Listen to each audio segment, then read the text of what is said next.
Infrastrukturo menedžmenta znanja lahko opredelimo kot organizacijske zmožnosti in dejavnike, ki omogočajo, spodbujajo ali celo onemogočajo izvajanje aktivnosti menedžmenta znanja v podjetju. Pri našem predmetu bomo kot slednje opredelili organizacijsko kulturo, organizacijsko strukturo, vodenje v podjetju, informacijsko-komunikacijsko tehnologijo, fizično okolje podjetja ter skupno znanje v podjetju. Kultura v podjetju je seveda odvisna od nacionalne kulture okolja, v katerem se podjetje nahaja. Hofstede je izdelal tipologijo nacionalne kulture in slednjo preveril na vzorcu preko 100 držav. Dimenzije kulture, kot jih je prepoznal, kot so na primer individualizem napram kolektivizmu ali moška tekmovalnost napram ženski sodelovalnosti, zagotovo pomembno opredeljujejo možnosti in ovire za izvajanje menedžmenta znanja. V literaturi obstaja veliko različnih tipologij organizacijske kulture. Ključno spoznanje glede izvajanja menedžmenta znanja pa je to, da slednje poteka uspešno v okoljih, katerih kultura vsebuje sinergično mešanico vrednot sodelovanja in tekmovanja.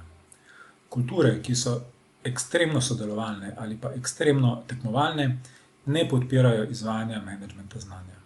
V kulturah, ki zavirajo menedžment znanja, se lahko pojavijo tako imenovani silosi znanja, med katerimi se znanje ne pretaka, not invented here sindrom, ki ne priznava znanja nastalega izven meja podjetja, freeriding oziroma zastonjkarstvo in podobno.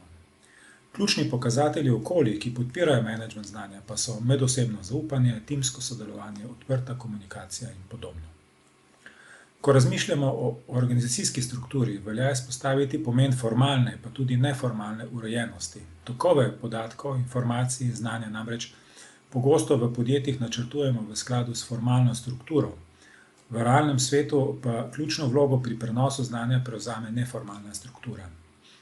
V predhodnih poglavjih smo omenjali tudi pomen virtualnih ter fizičnih prostorov, ki jim je Nonaka dodelil pomembno vlogo pri ustvarjanju znanja v podjetju oziroma pri procesih tako imenovanega SECI modela. Poleg tega pa smo nekajkrat izpostavili pomen tako imenovanih skupnosti izkustva oziroma stujko communities of practice, ki jih umeščamo tako med pristope organizacijskega učenja, kot tudi aktivnosti oziroma prakse menedžmenta znanja. Za vzpostavitev ustrezne organizacijske kulture je pomembno tudi vodenje.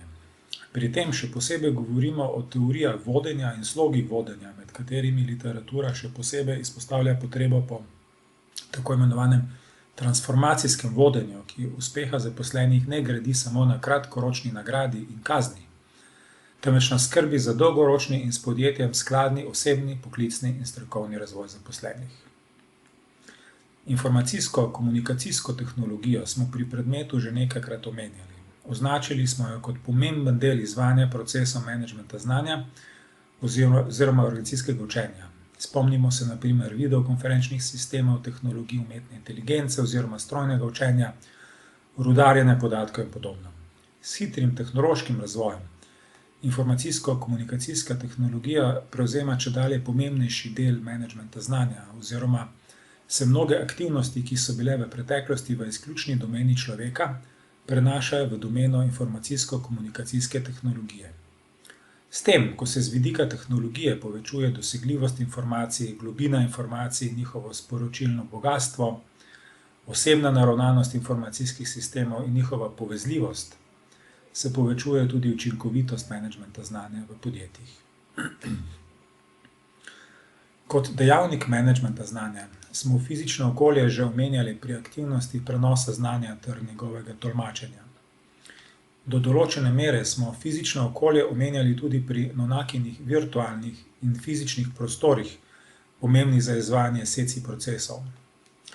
Vsekakor velja pri fizičnem okolju razmišljati na primer o vidikih bližine med ljudmi oziroma njihove povezanosti ter prijetnega okolja, ki spodbuja komunikacijo in sodelovanje med ljudmi in podobno. Vidik skupnega znanja smo izpostavili na primer pri inverzni hierarhiji znanja, ki temelji na predpostavki, da je razumevanje in uporaba podatkov in informacij v podjetju možna samo v primeru, če imajo zaposleni v podjetju neko skupno znanje. Podobno je razmišljal Nonaka, ko je govoril o tako imenovani hipertekst organizaciji. Je pa skupno znanje posledica organizacijskega učenja ter izvajanja menedžmenta znanja, zaradi česar lahko morda sklepamo, da je zato, da se sploh ustvari ugodne pogoje za menedžment znanja, tudi z vidika skupnega znanja, najprej sploh potrebno uvesti menedžment znanja.